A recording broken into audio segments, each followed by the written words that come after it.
Halo semua, perkenalkan saya Rifki Diva dari Bina Sarana Informatika. Di sini kami ingin mewawancarai terkait mata kuliah Pancasila dan pembahasan pergaulan bebas. Di sini ada narasumber kami dari seorang guru dan 3 murid. Menurut Bapak, apa itu pergaulan bebas? Menurut saya pergaulan bebas itu lebih sebuah pergaulan yang dimana kita itu nggak mengenal batasan dalam menjaga diri atau juga mungkin menjaga teman sesamanya gitu. Tapi maksudnya dalam menjaga dalam artian kita nggak bisa membedakan mana yang buruk dan mana yang baik tuh. Dan mungkin segala perbuatan dari pergaulan bebas itu sangat sulit untuk dipertanggungjawabkan gitu.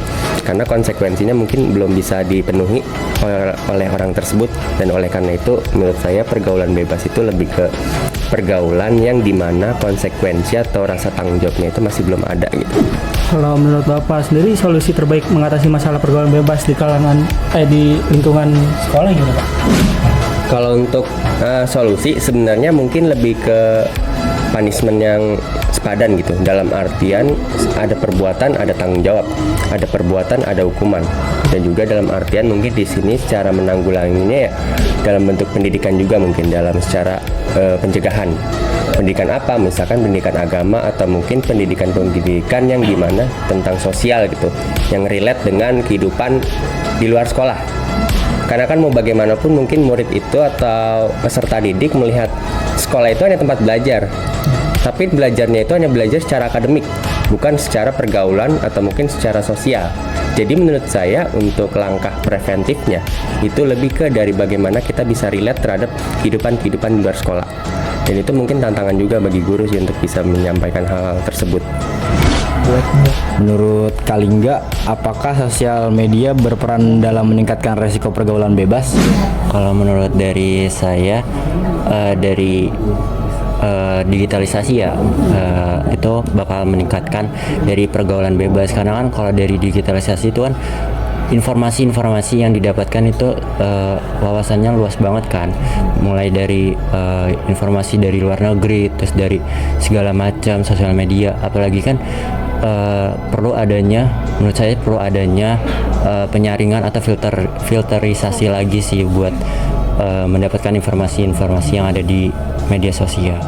Bagaimana menurut Kalingga cara terbaik untuk menggunakan media sosial secara positif? Kalau menggunakan secara positifnya itu ya tadi yang sebelumnya saya sebutkan, itu dengan cara menyaring lagi, dan kalau perlu tuh harus ada panduan dari orang tua. Bahkan kan di handphone tuh kan bisa tuh, setahu saya tuh di handphone tuh bisa kalau misalnya ada panduan dari biar dilihat secara langsung, secara real time sama orang tua. Nah itu bisa dikaitkan ke HP-nya tuh ke anak-anak kayak gitu. Bagaimana menurut kamu cara terbaik untuk meningkatkan kesadaran remaja tentang bahaya pergaulan bebas? Menurut saya, cara meningkatkan kesadaran tentang bahaya pergaulan bebas itu bisa dengan meningkatkan iman kita. Karena kan kalau iman kita udah, maksudnya kalau kita punya iman lah istilahnya, kita bakalan tahu kalau misalkan pergaulan bebas tuh bahaya dan dilarang juga kan sama agama.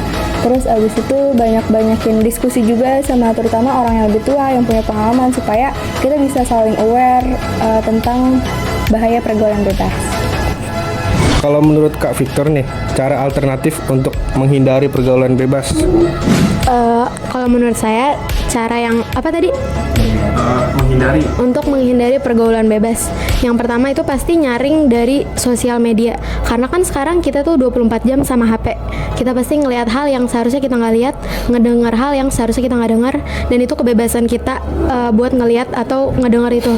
Jadi yang pasti kita harus lebih aware lagi penggunaan HP kita tuh kayak gimana, dan ngatur algoritma sosial media kita biar pencariannya tuh semuanya hal yang positif dan gak ada yang berbau ke pergaulan bebas dan hal-hal negatif. Terus juga kita juga harus bisa milih-milih teman. Bukan berarti oh dia jelek jadi kita nggak temenin, atau oh dia miskin, tapi gimana caranya kita nggak ngambil sifat buruknya, nggak terpengaruh sama hal-hal buruknya. Jadi kita bisa nyaring apa yang bisa kita ambil secara positif dari teman kita, dan apa yang negatif kita nggak ambil. Gitu aja sih, Kak. Kalau menurut Kak Victor sendiri nih, hal positif kakak biasanya buat mengisi waktu luang agar terhindar dari pergaulan bebas itu apa? hal positif yang saya lakuin untuk terhindar dari pergaulan bebas ya.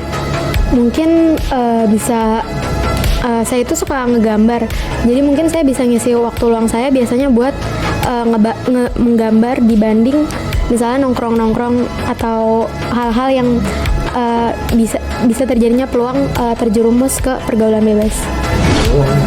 Sebagai generasi penerus, kita memiliki tanggung jawab besar untuk membentuk masa depan yang lebih baik. Pergaulan bebas bukan hanya sekedar isu remaja. Ini adalah tantangan yang memerlukan perhatian dan tindakan kita semua. Mari kita ingat bahwa setiap pilihan yang kita buat hari ini akan membentuk siapa kita di masa depan. Ingatlah, masa remaja adalah waktu untuk belajar, tumbuh, dan membangun impian. Mari kita jalani perjalanan ini dengan bijaksana dan penuh makna. Terima kasih atas perhatiannya. Wassalamualaikum warahmatullahi wabarakatuh.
Lights will guide you home and ignite